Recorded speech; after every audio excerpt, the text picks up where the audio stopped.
by Princess Margaret.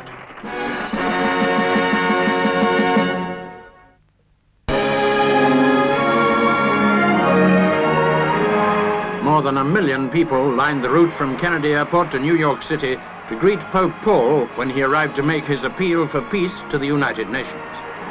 Never before has a pope visited the New World. Never before has a papal journey been so deeply concerned with matters temporal rather than spiritual.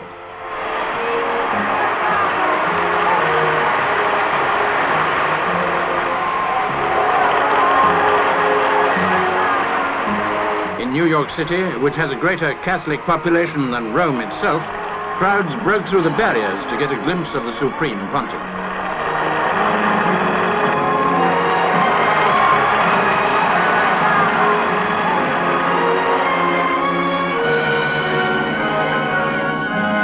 St. Patrick's Cathedral, where the Pope celebrated Low Mass and gave his papal blessing.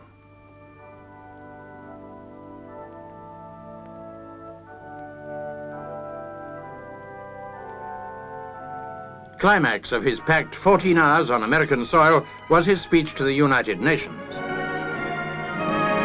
Among the guests at a reception there, Mrs. Jacqueline Kennedy and the late president's 2 brothers.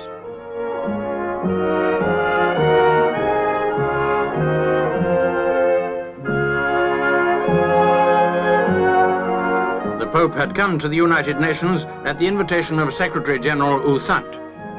The Pope called for an end to war in a moving appeal. No more war. War never again, he said. If you wish to be brothers, let the arms fall from your hands. The hour has struck for a halt, a moment of recollection and reflection, a moment of prayer. Before going on to celebrate High Mass for a congregation of 90,000, Pope Paul called on President Johnson at a New York hotel. The meeting was the first between them.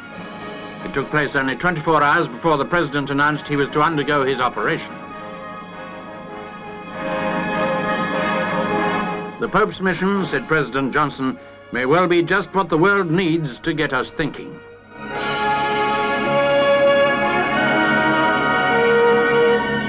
humble man, as the Pope describes himself, appeals to the councils of the world for peace, and they listen.